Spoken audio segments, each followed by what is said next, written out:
L'équipe, j'espère que vous allez bien. Elle est folle, non pas Corinne Diacre. Mais cette story de Stéphane aime bien l'arrivée des joueurs du Shanghai Shenhua à l'aéroport, à un aéroport au Qatar. On est clairement sur des combinaisons de Walter White dans Breaking Bad. Alors voilà, aujourd'hui l'équipe, on approche de la fin de la trêve internationale et on se retrouve donc pour un Actu Foot dans lequel on va évidemment parler de l'équipe de France, des résultats, mais pas que. Alors on va rapidement rentrer dans le vif du sujet, je vais simplement vous rappeler que la vidéo n'est pas sponsorisée par OneFootball, non. Mais vous rappeler de lâcher le gros pouce bleu sur la vidéo, très important. J'aimerais vraiment un gros soutien de votre part, ça fait un petit moment qu'on n'a pas atteint un objectif majeur, on va dire. Alors allez-y, c'est gratuit, ça prend 2 secondes, merci vraiment à tous ceux qui vont contribuer.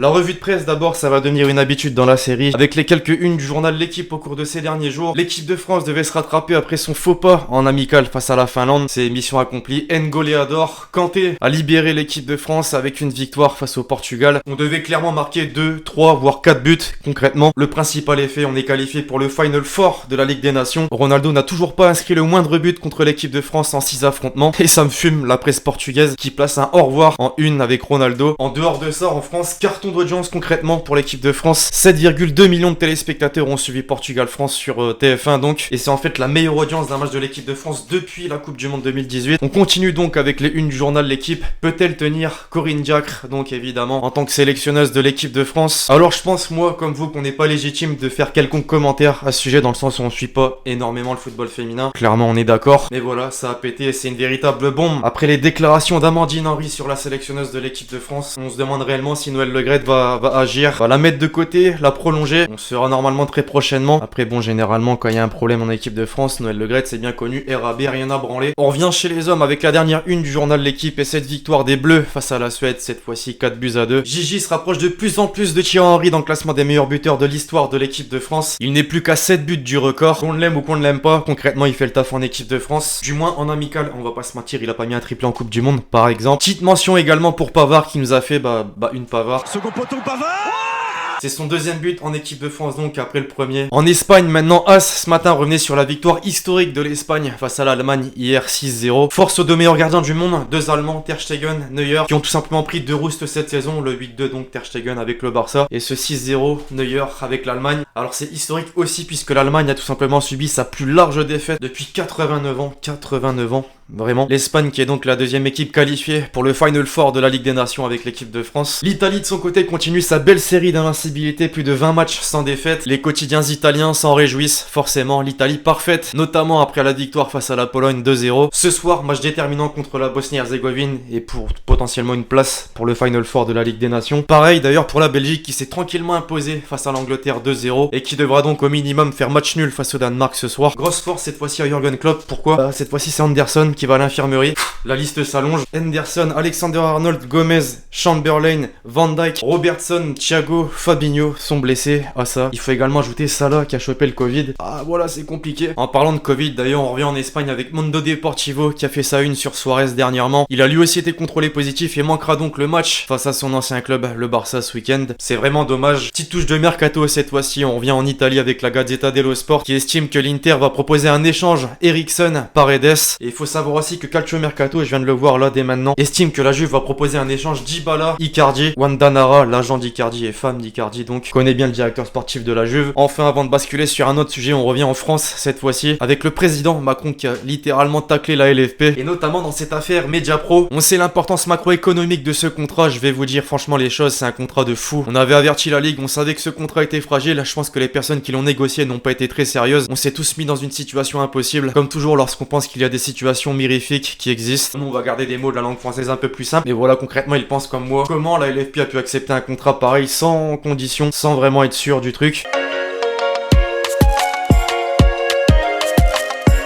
Bon les amis, on ouvre une petite page équipe de France déjà avec le classement de notre groupe 3 de la Ligue A. Les Bleus n'ont finalement perdu aucun match au cours de la compétition jusque là. Et ça franchement c'est fort, j'ai hâte de connaître notre prochain adversaire. D'ailleurs ce soir, on en a mentionné quelques-uns dans la revue de presse. C'est les derniers matchs de la phase de groupe de la Ligue des Nations. Il reste 2 qualifiés possibles, Belgique ou Danemark et Italie ou Pays-Bas ou Pologne. Vous misez sur qui en vrai? Tiens, tant que j'y pense et comme on s'en rapproche de plus en plus, maintenant que la Hongrie a complété le groupe de l'équipe de France, on connaît officiellement les différentes affiches avec la date et l'heure. On commencera fort avec un France-Allemagne à Munich. Enfin à Munich on sait pas encore, l'Euro 2020 va peut-être se dérouler en Angleterre. Ouais, en Angleterre. Place aux quelques déclarations marquantes de ces derniers jours et on va commencer justement avec celle qui concerne l'équipe de France. Deschamps, d'abord sur Giroud. On est souvent trop injuste avec lui, on a l'impression qu'à chaque fois qu'il vient, il faut qu'il fasse ses preuves. Ah, malheureusement, je pense que c'est sa situation en club qui fait justement qu'on en est là. Giroud, tiens justement, je ne me sens pas diminué, je suis en forme. J'espère avoir encore 3, 4, 5 ans au plus haut niveau, c'est l'objectif. Va peut-être falloir changer de club, d'ailleurs vous le voyez aller où si vraiment il doit partir de Chelsea. Matuidi, à présent sur Grisier, on sait qu'au Barça ce n'est pas la même chose parce qu'il n'est pas dans un positionnement qu'il aime. C'est à lui aussi de s'adapter parce que c'est la marque des grands clubs. Antoine va s'accrocher et finira par trouver son positionnement. Bah, il serait peut-être temps après plus d'un an. Rabiot, désormais le fait d'avoir signé à la Juve et d'avoir changé d'environnement m'a fait grandir. Je me sens meilleur et plus complet. Alors c'est vrai qu'il fait partie de ces joueurs français beaucoup critiqués, mais réellement c'est un excellent joueur et on l'a vu d'ailleurs au cours de ces derniers matchs de l'équipe de France. Giroud doit changer de club, lui doit peut-être changer d'agent, sa mère Véronique. On sort de la sphère équipe de France avec De Bruyne cette fois-ci. Nous sommes en train de discuter mais nous ne sommes pas allés loin dans les négociations. Il n'y aura aucune difficulté et cela vaut pour les deux parties. Évidemment,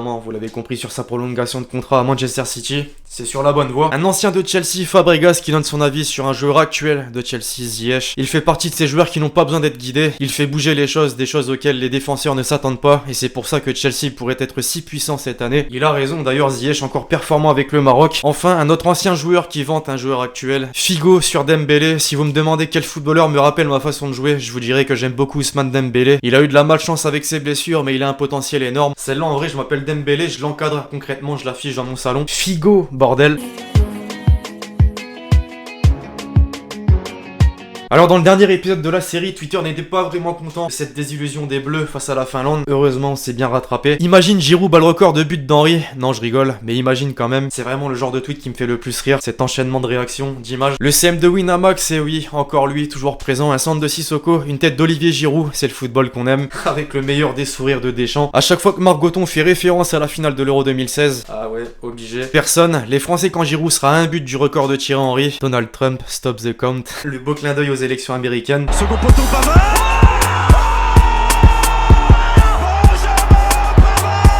Bon, tous mes Algériens présents sur cette vidéo, clairement je vous envie de quoi? D'avoir Mahrez dans votre équipe, ce but qu'il a encore mis il y a quelques jours, mon dieu. D'ailleurs j'en ai pas parlé, mais pour les qualifs à la CAN 2021, bon, on connaît 5 qualifiés, donc le Cameroun forcément qui est le pays organisateur, la Tunisie, le Sénégal, le Mali et donc l'Algérie. Et tant qu'on y est concernant les qualifications à la prochaine Coupe du Monde, mais secteur Amérique du Sud cette fois-ci, le Brésil continue tranquillement son petit bonhomme de chemin à la première place, 4 victoires. L'Argentine suit derrière, l'Équateur qui a atomisé la Colombie 6-0, vraiment j'étais choqué. Et le Paraguay donc pour la dernière place, potentiellement qualificative à la Coupe du Monde 2022.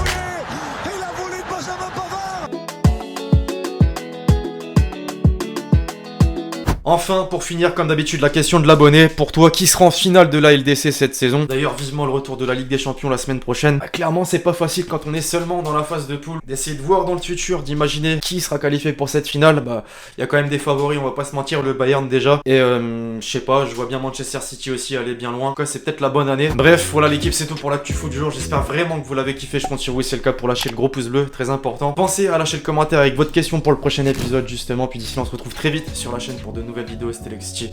Ciao ciao.